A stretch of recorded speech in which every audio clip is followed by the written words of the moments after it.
Guiones y guionistas, capítulo 144.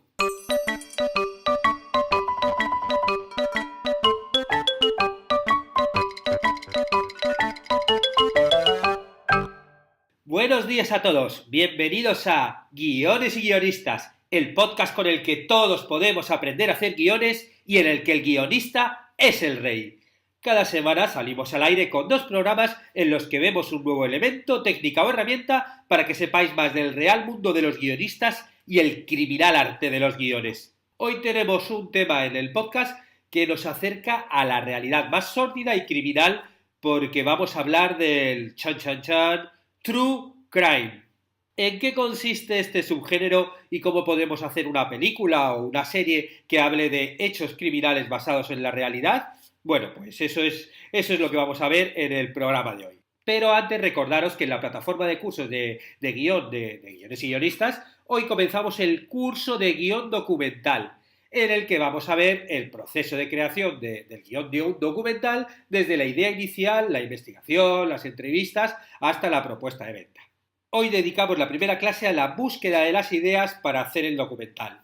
Veremos ejemplos de grandes películas y de dónde sacaron ellos las ideas para hacerse. Y os anuncio, bueno, muchos de vosotros ya lo sabéis, que terminó El Tesoro de Hodol, el podcast sobre el día a día de un guionista en un reality show de aventuras. Los que quieran saber si apareció el tesoro al final o no, bueno, pues tendrán que escuchar el último y emocionante episodio. Algún día haré un capítulo especial aquí en Guiones y Guionistas dedicado en exclusiva a contar cómo ha sido la aventura de grabar este apasionante podcast. Pero bueno, eso será más adelante. Y los que queréis escucharlo, sabéis que está en iVoox, en iTunes y en la web eltesorodejodoul.com. Eso sí, escuchadlo en orden para no desvelarlo, ¿no? Es lo que tienen los spoilers y las películas y todo, que hay que escucharlo en orden para que tenga sentido. Y estamos también de buenas noticias, bueno, estoy de buenas noticias yo y un grupo de personas también que estamos en el proyecto, porque, bueno, yo hace tiempo os dije que este año había escrito el guión de un largometraje, de una película musical, muy bien, pues el proyecto sigue adelante. O sea, ya tenemos distribuidora internacional, que es uno de los pasos más importantes, también tenemos una coproductora italiana, ¿no? Tenemos ya una productora italiana, además bastante importante, que quiere coproducir. Y esta semana ha venido otro gran impulso porque nos han dado una ayuda al desarrollo de proyectos de largometraje que concede la Comunidad de Madrid, que son 25.000 euros, que la verdad es que es un buen empujón aquí para el proyecto.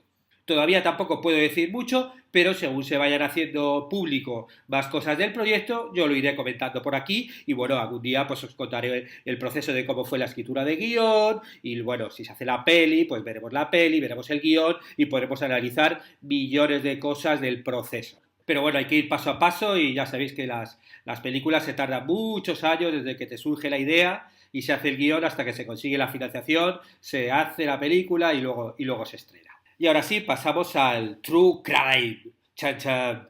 Bueno, el True Crime es un género, o subgénero más bien, narrativo que se caracteriza por la investigación y reconstrucción de crímenes reales, ya sea de una forma documental o incluso ficcionada. Podemos encontrar ejemplos de True Crime en literatura, en periodismo, en cine, pues en series, en cómics, y lo importante es que cumplan 2 normas del género.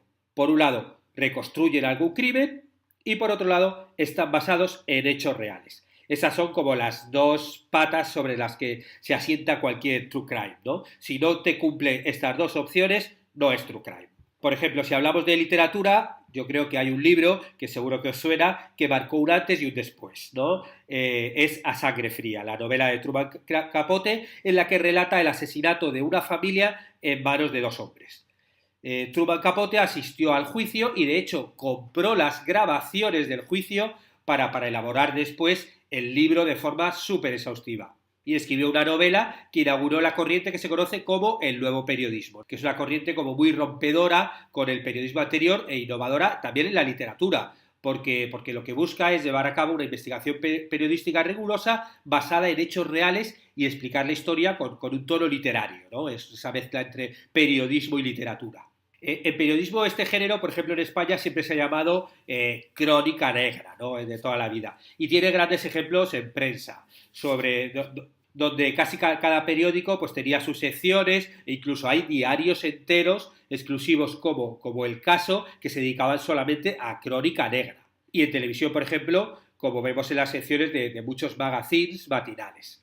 De hecho, últimamente la desaparición, por ejemplo, de algún niño y su investigación ha generado muchas horas televisivas en este tipo de programas, ¿no? Llevamos muchos años, bueno, yo no lo veo porque ya vivo en Uruguay desde hace casi 5 años, pero sí que más o menos he ido siguiendo en esta última década y vamos, es impresionante todo la de horas que ha generado este género de la crónica negra, ¿no? En cine documental, por ejemplo, también han surgido varias películas en los últimos años, yo creo que desde los años 80, que reconstruyen casos de asesinatos. Muchos de ellos intentando mostrar la inocencia de los autores, o bueno, por lo menos poniéndoselo un poquito en duda, poniendo un poco en duda todas las verdades oficiales, ¿no? Una de las más antiguas, ¿no? Del año 88 es The Thin Blue Line, de Errol Morris, que consiguió que Randall Dale Adams, que es un condenado a muerte, o era un condenado a muerte, fuera puesto en libertad.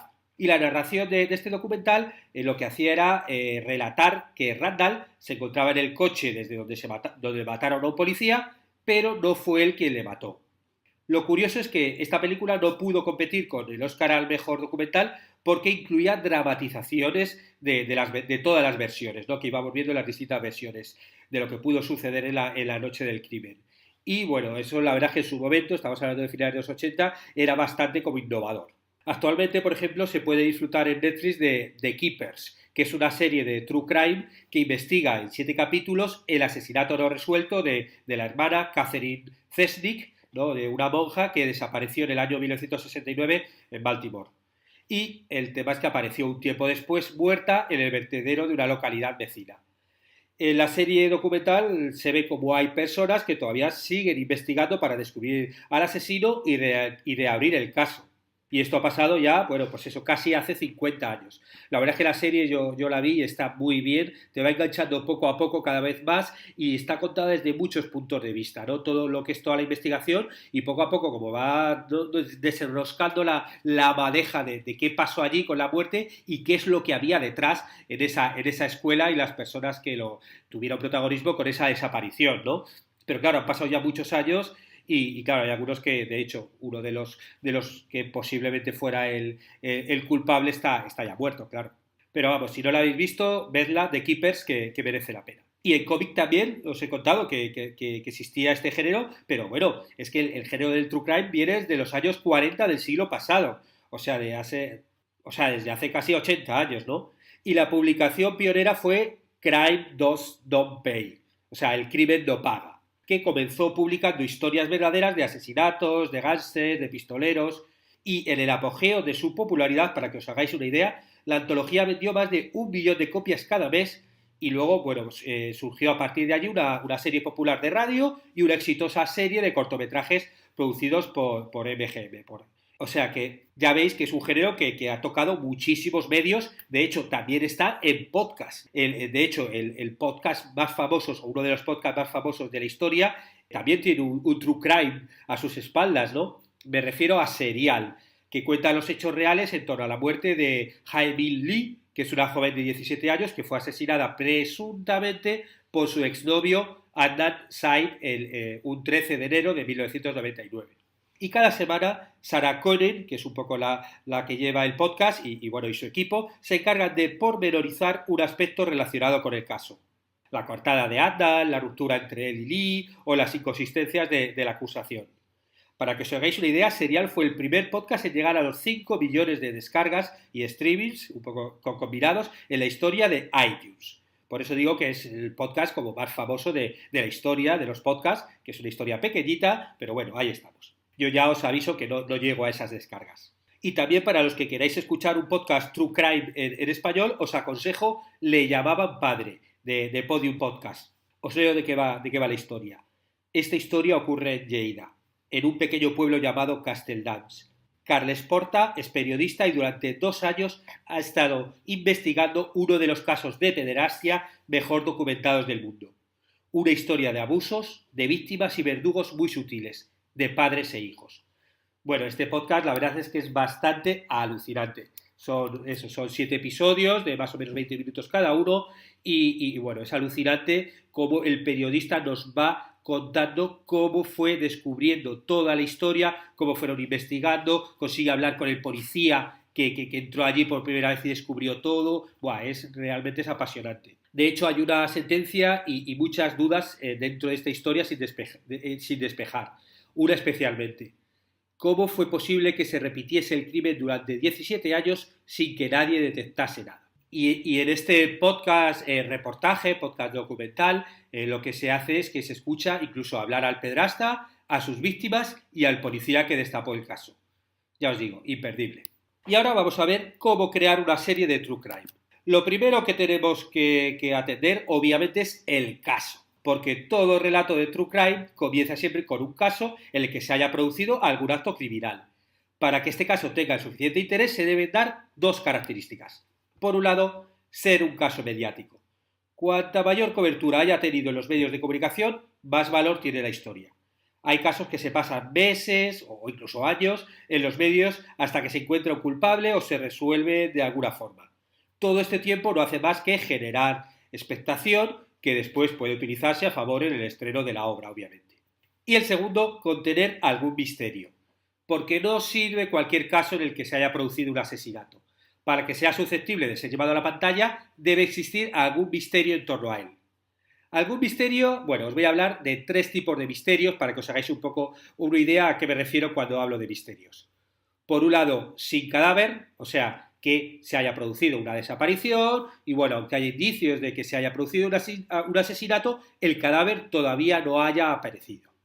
El segundo misterio que podría ser es que no haya habido juicio, o sea, bueno, se ha producido el crimen, pero todavía no hay un claro culpable, por lo que no se ha producido el juicio correspondiente. Y a partir de ahí, bueno, pues se especula con los posibles culpables, qué pudo pasar, y eso es un poquito el hilo de la historia. Y el tercero, que haya dudas con el veredicto. Sí, se ha producido un juicio, hay culpables, pero de repente existen dudas en que sea el veredicto correcto, ¿no? Y en ese misterio de si ya es correcto o no es correcto, bueno, pues es un poquito el hilo conductor de la historia. Y lo siguiente son las fases del desarrollo de la historia. Vamos a ver en las fases un poco por encima. La primera, obviamente, es la documentación, porque una vez decidido el caso hay que conseguir la mayor cantidad de documentación posible. Esto es fundamental siempre que está basada en una historia en hechos reales. Tenemos que revisar los diarios, los noticiarios de televisión, archivos, realizar entrevistas, consultar con la policía, con los juzgados, revisar actas, o sea, todo. Tenemos que tener toda la información posible, ¿no? También hay que buscar a ver si hay a lo mejor libros o películas sobre el tema, porque muchas veces de repente ya encontramos a alguien que ha hecho toda esa investigación y bueno, a partir de ahí a lo mejor lo que tenemos que hacer es comprar los derechos de la publicación o incluso también se puede comprar el derecho de vida, que es como se conoce normalmente, y que sea alguno de los protagonistas los que nos cuenten su historia bajo pago. Este es un recurso que también utilizan muchos productores, ¿no? Hablan con el protagonista y le dan un dinero para que cuente en exclusiva toda la historia y así por otro lado también se garantizan que no se la cuente a más personas, ¿no? Y que al fin y al cabo la información que tienen es exclusiva. El segundo punto sería elegir el punto de vista. Con toda la información en la mano tenemos que decidir cuál va a ser el punto de vista con el que vamos a contar la historia. ¿Qué pasa? ¿Queremos mostrar el punto de vista de la víctima o el del asesino? O tal vez el de los familiares, ¿no? Los familiares de la víctima, a lo mejor, que están buscando justicia, o incluso los familiares del asesino, y a partir de ahí intentamos reconstruir cómo es el asesino. O el de los abogados que defendieron al acusado, o incluso o los abogados que fueron fiscales del juicio. O a lo mejor el de los periodistas que investigaron y destaparon el caso. Bueno, existen muchos puntos de vista para narrar cada historia y tenemos que elegir el que resulte más interesante. Otra opción es mostrar varios puntos de vista diferentes en la narración para dar una visión más poliédrica de la historia, que es un poquito el ejemplo que os daba antes con The Keeper, ¿no? Ahí vemos muchos puntos de vista. Vemos el de los periodistas que investigaron, el de la gente que está intentando reabrir el caso, el de los familiares de las víctimas, no solo de la víctima que murió, sino de otras gente que estuvo allí y que también fueron víctimas. Hay muchos puntos de vista y uniendo un poquito todos es lo que te ayudan a tener esa visión un poquito más global de lo que pudo pasar. El siguiente punto es que vamos a tener que tomar una decisión y elegir si queremos hacer un documental o una ficción. ¿Y por qué? Porque sobre el mismo crimen y los mismos hechos podemos realizar una obra documental o una de ficción. Mientras que con el documental, pues un poco reconstruiremos la historia con imágenes de archivo, con nuevas entrevistas, con grabaciones. En la ficción lo que vamos a hacer va a ser escribir el guión ficcionando los hechos y utilizaremos después actores. Un ejemplo de ello sería el caso protagonizado, por ejemplo, por O.J. Simpson, cuando fue juzgado por el asesinato de su ex y del amante de esta. Porque aunque O.J. se había dado a la fuga, no pudieron al final condenarle con el juicio. Bueno, pues sobre estos hechos hicieron 2 producciones en el año 2016.